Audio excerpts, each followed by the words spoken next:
You're listening to the Play Therapy Podcast with Dr. Brenna Hicks, your source for centered and focused play therapy coaching.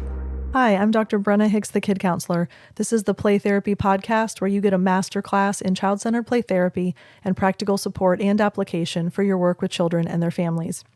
In today's episode, I am answering a question from Ailene in North Carolina, and her question is about a client who is partially deaf and speaks a different language. So really interesting scenario. And Ailene, thank you so much for sharing this and processing this with us. I'm really excited to dive into this. So I'm going to read parts of her email and then we'll dive in. Hi, Dr. Hicks. I'm a clinical counseling student. By the way, it's so funny. I'm going on a tangent here for a second, but it's so funny when people refer to me as Dr. Hicks because no one even at my practice calls me that. Like I'm Miss Brenna everywhere. And so I still find it so weird when I hear Dr. Hicks, it doesn't really register that that's to me. So anyway, you all please feel free to just say hi, Brenna, when you email me. I appreciate the respect that Dr. Hicks, has, but I'm really okay with Brenna. Okay, I'm back on track. I'm a clinical counseling student who is doing my internship. I appreciate your podcast. I've learned a lot by listening to them. In my internship, I was assigned the case of a partially deaf girl. I only have 8 sessions to work with her. So far, the girl shows symptoms of anxiety caused by the frustration that people do not understand her. She's a girl who comes from Central America, and the little amounts of language she has is Spanish. My first language is Spanish, meaning Eileen's first language. However, my biggest concern is that my little experience working with play therapy, and I will only have 8 therapy sessions with her. I know it's a complicated case, but I appreciate any advice. All right, so Ailene, thank you for this. It's really interesting. I'm going to kind of give big picture thoughts, and then I'll more specifically answer your question. It's very interesting to me that anytime a child has a physiological or physical issue, in other words, they have congenital issues, they have developmental issues, they have medical issues, they have been diagnosed with illnesses, they've had surgeries, they have vision problems, hearing problems, speech problems, they were born prematurely and they're very small for their age. You name it. If there is something about their physical person that is different from their peers, it's almost always a ticket to behavioral and emotional and mental health struggles. And here's my hypothesis. This is just over 20 years of observing. I don't know that I can give you any details to back this up from data, but here are my thoughts. Kids know that they're different. Kids know that they struggle where other kids don't. And kids know that their experiences are not universal. And their natural instinct is to say, I'm screwed up. I'm broken. There's something wrong with me. I'm a failure. I can't do things. I'm bad at that. I'm stupid. Fill in the blank. Very negative, critical self-dialogue. And therefore, their identity, their worth, their confidence, their esteem, it's next to nothing. I would argue that her anxiety caused by the frustration that people do not understand her is very, very accurate there because she knows that not only is she partially deaf, but if you've ever interacted with someone who is deaf, their speech is different because they can't hear themselves and they can't hear others. So they learn language, but it is a different form of speaking. So then you add on the layer that she comes from Central America and her native language is Spanish. She's now living in an English-speaking country. It's just layer upon layer upon layer of I'm different. And to a child, different is bad. Different is always bad. They're very black and white. They're very concrete thinkers. That's why they play out good versus bad so frequently in the playroom, because they have to resolve the fact that you are good and bad as a human. You can't be one extreme or the other. There's always a blend of both. So I am capable and I'm incapable. I'm smart and I'm not smart. I'm needing power and I don't always need power. I'm good and I'm bad. This is what kids wrestle with in the playroom because the dichotomy of life is very confusing to kids that don't have abstract reasoning. So that's kind of big picture thoughts based on this specific child. And then now we'll talk through your specific question, Ailene. Anxiety, really common presentation in a situation like this. And the best case scenario is that CCPT is really, really well suited for highly anxious kids. So even in 8 sessions, there will likely be a reduction of anxiety to a degree, which is going to be very helpful for her. And then the small language she does have is Spanish, but you speak Spanish. So there's the connection. Although I've said this before, but I think it's helpful to point out, there is a study coming out of UNT, dissertation research, that shows that the therapist and the child do not even have to speak the same language for CCPT to be effective. So even, Ailene, if you didn't speak Spanish, that would not be a deal breaker here because the relationship trumps everything. And then your concern is that your little experience working with play therapy.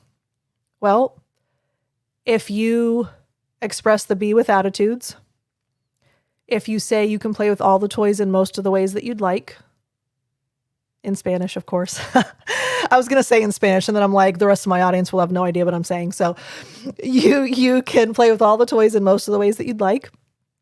And then you give the permission and the freedom and the autonomy that the CCPT Playroom affords. You provide the security and the safety and the unconditional acceptance that your relationship with the child affords.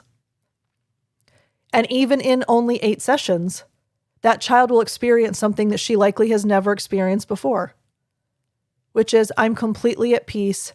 I'm completely loved. I'm completely accepted. I can do what I need to do. I can become a better version of myself. That's the goal. And when we have a scenario like this, we know we only have 8 sessions. We know it's not enough. But this is what I've settled on. And I was actually talking about this on one of my coaching calls a little while ago. It used to really bother me if I knew that I was going to have a very short amount of time with kids and or for whatever reason, I only got a short amount of time with them. Meaning going in, I didn't know, but we're 8 weeks in and all of a sudden the family calls me and says, my husband just took a job in California. We're going to be moving in 2 weeks. And I'm like, oh my gosh, I only get 10 weeks with this kid. Or, sorry, we're no longer able to continue because violin practice conflicts or whatever. So when you all of a sudden lose opportunity to work with a child, that used to really, really get under my skin.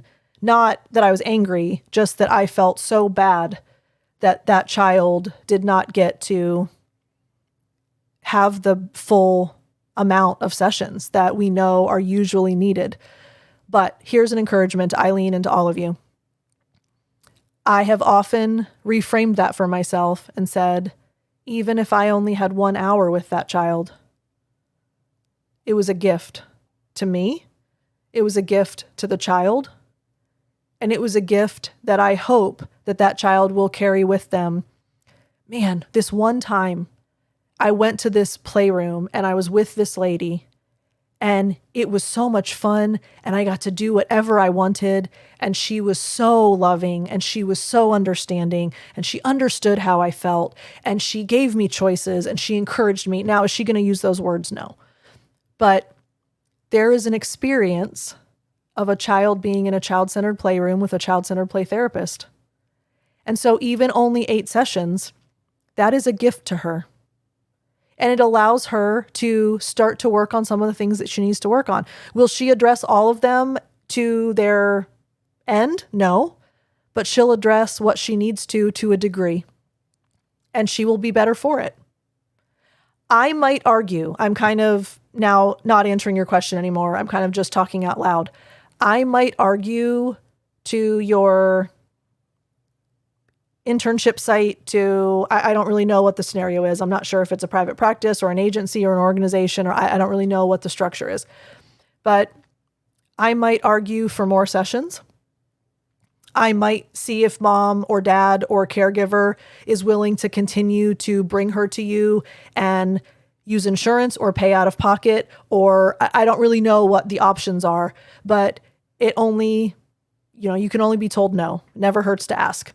So in advocacy for her, you could probably present a case that she needs more than 8 sessions. And, maybe you only get 4 more, but 12 is better than 8.